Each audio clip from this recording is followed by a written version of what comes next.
What's up guys, Intelitech Studios here, and today we'll be unboxing a brand new Shark. This is the Shark Navigator Liftaway ADV. I got this because it was on sale at my local Walmart for $119, about $130 after tax. So we're going to unbox it. I'm going to show you how to use it very briefly, but note this is not the full review. The full review will come later in a separate video. This is just me unboxing it. I obviously can't do a full review because I haven't used it yet. But we're going to show you how to put it together, which thankfully is super easy, and I'll give you a nice little crash course on how to get started with this machine.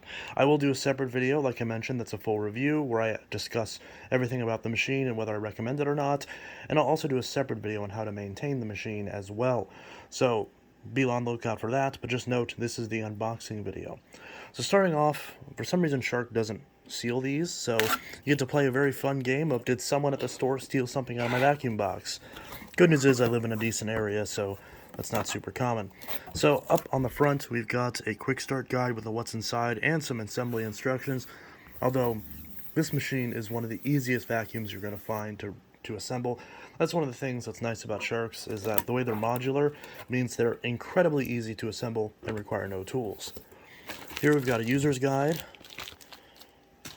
And then up front, looks like we've got the hose with the integrated handle. Looks like we've got a crevice tool. We've got an upholstery tool, and that's in this cardboard section.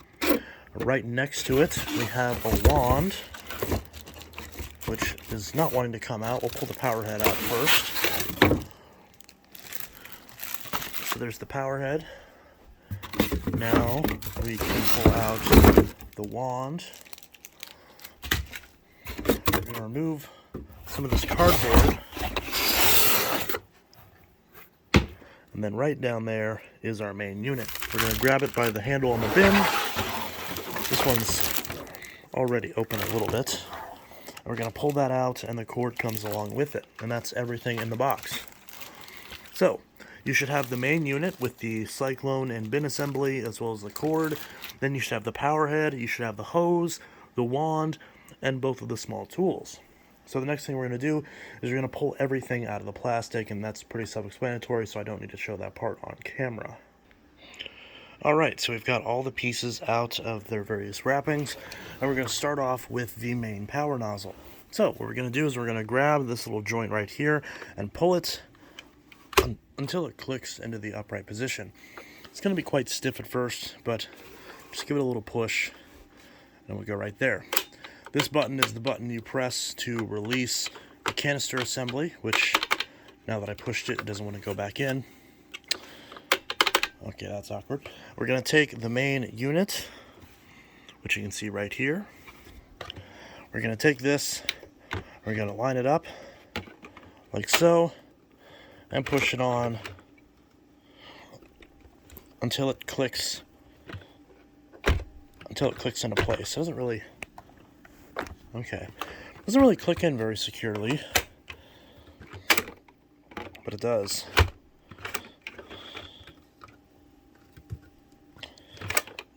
Kind of struggling with this a little bit.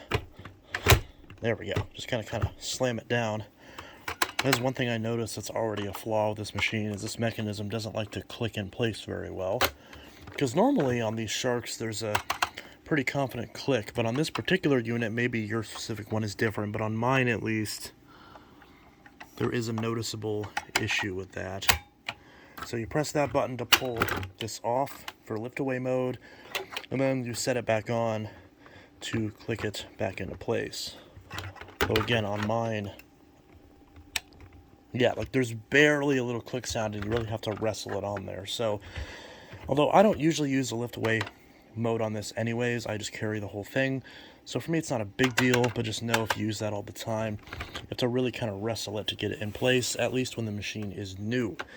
So, next thing we're going to do is we're going to grab our wand, and with the Shark logo facing towards the front and the button facing towards the back, we're going to slide it in place.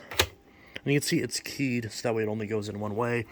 There's this little round piece that will line up and click into place.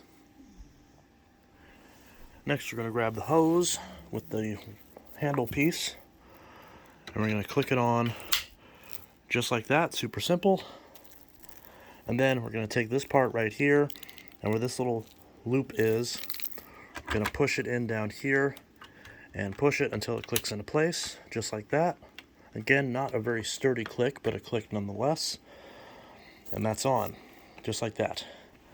Finally, the last thing we have to do, besides wrapping up the cord, which is pretty self-explanatory, there's a cord hook right here, and you would just wind it all around, but I'll show that in a sec.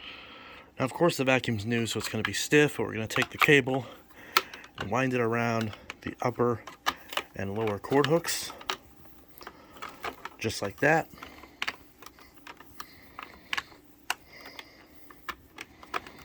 And again, it's going to be really stiff at first. These cords are not very graceful when you first get them, but it will eventually, you can see it gets all tangled and everything, which I'm not a fan of, but it will eventually give. And then once you're done, you can clip the end of the cord, or the end of the plug, to the cord. And there's a little cord protector right here, so we're going to pull that off, toss that in the box. And then finally, we're going to take our upholstery tool and push it on right there, right on this peg underneath the hose. And then, as you'd expect, crevice tool goes on this peg right where the cord goes. So those are your two onboard tools, and now your new Shark Navigator liftaway ADV is all the way assembled. So as far as the assembly process, that's all there is to it. Pretty decently easy for the most part. Now that we put this together, I'm going to show you real quick how to use the machine. I'm not going to actually turn it on and run this just yet. That'll be in a separate video, but I'll also show you how everything works. Now, when you have the machine plugged into your wall and you want to use it on your carpets or just any other floor surface, in order to recline the machine, you're going to put your foot right here on the head and pull the rest of the machine back. That'll put it in the right position to be used. Now, we've got a 2-position switch right here. 0 is off, 1 is for hard floors, and 2 is for carpets. So when you have it on carpets, you're going to put it on the 2 section, and that will turn on the brush roll, so that way you can agitate and properly clean carpets. When you have it on bare floors, you're going to want to put it on the 1 setting, so the brush roll is turned off, and so that way it doesn't work on bare floors. Now, there are some Shark models where the brush slows down on bare floors, but since this has a more standard brush roll, I assume it shuts off entirely like the older Navigators. But if I discover that it's any different when I actually run the machine, I'll update it in the description. Then this button, of course, all the way to the left, turns the machine off. And I'll put this in the... Whoa, that's the wrong camera mode, my apologies. And I'll show this upright so you can see. So 0 right there is off, 1 is for hard floors, and 2 is for carpets. And it's worth noting that when the machine is in the upright position like this, the brush roll will never turn. That is a safety measure, so that way when the machine is upright, it doesn't sit in the same spot and burn your carpet. So when the machine is upright, the brush roll will never turn on. That's a safety feature, and so just keep that in mind. If you have it in the carpet section, you're like, why is my brush roll not turning? Well, make sure it's reclined first, because the brush roll will not turn, even in the carpet mode, unless you have the machine reclined like so. Whenever you want to access the hose, you're going to push this button right here, and that allows the hose handle to pop right out. If you want to access the hose with the wand, you can push the wand release button right here, and the entire unit comes out. Any of the 2 onboard attachments can be put right directly onto the end of the wand or directly onto the end of the hose. Well, specifically the hose handle. You can also remove this back part of the hose for clog removal, but unfortunately there is no way to attach the attachments directly to this hose. You have to use the handle, which I'm not really a fan of. But you can at least access this for clog removal. Similarly, for clog removal, just like with the assembly process, we can reverse this button right here. There's a little button underneath. We can push that and pull this out. So if anything gets stuck in this hose, we can easily clear that out. Now again, I will do a separate maintenance guide on this machine, but while you're here, I might as well cover it in this video as well. As I mentioned before, when you want to use the machine in lift-away mode, you're going to push this red button, and pull off the entire assembly. But whenever you place it back on, it doesn't lock in very well. So it is worth noting that depending on your machine, this mechanism feels like something that could wear out. When you're using the machine in the upright mode, there is a cord hook right here on the top of the wand that you can use to keep the cord out of the way. But note, you will not be able to remove the wand until you, of course, remove the cord from this clip. But if you're like me and you use the hose primarily, then it's not an issue. Finally, there's maintenance. So, whenever you want to maintain... Oh, I also forgot to mention that if you want to release the cord quickly, you can twist this all the way down and pull the entire cable off so it comes off in one swift motion. Of course, I don't want to do that right now, but the cord is deciding that it wants to do it for me. Anyways, so whenever you want to empty the bin, there's a button on either side of the bin assembly that you can pinch, and the entire bin assembly pops off. Whenever you want to empty the bin, you press this gray button and the bin base will fall open. You want to do that outside in an outdoor trash can. Whenever you have this machine and you're using it, you want to make sure to empty it before it reaches the max fill line. Although in this case, the max fill line is abnormally low, so you have very little capacity on this machine, unfortunately. But you can fill up this chamber right here, just not this inner cyclone, because that is where the machine filters from. You want to make sure nothing gets stuck in there. If it does, you can pull this tab out and clear out anything that gets in the cyclone piece. So if you need to empty out this top piece, it's thankfully quite easy. You have 3 filters on this shark. You've got one right here that you immediately see when you pull off the bin. And you want to check this and clean this at least once a month or whenever it gets dirty. This pulls out and you can wash this in warm water. I recommend spraying this with an industrial degreaser, so that way it breaks down a lot of the stuff inside the filter before you rinse it out. That'll make it come a lot cleaner. There's also a small sub-filter underneath, and you want to make sure that that is in good shape too. And when you wash both these filters, you want to make sure they dry for at least 48 hours. And when you put this one in, you want to make sure that the flat side is inside. You don't want this feathery side on the underside because it'll suck fibers into the motor. And whenever you're done, you're going to put, of course it doesn't really like to line up properly, but you can put this one back in, and finally put this top foam piece back in. Then you can put the bin on and clip it into place. Make sure the cord or anything isn't in the way, because that could get in the way of you being able to replace the bin. There's also a HEPA filter underneath. There's a small tab right here underneath that you can pull.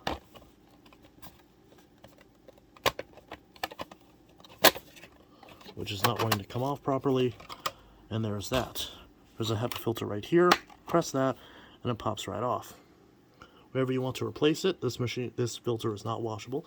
So whenever this gets dirty, preferably after every year or two, you're going to want to replace it.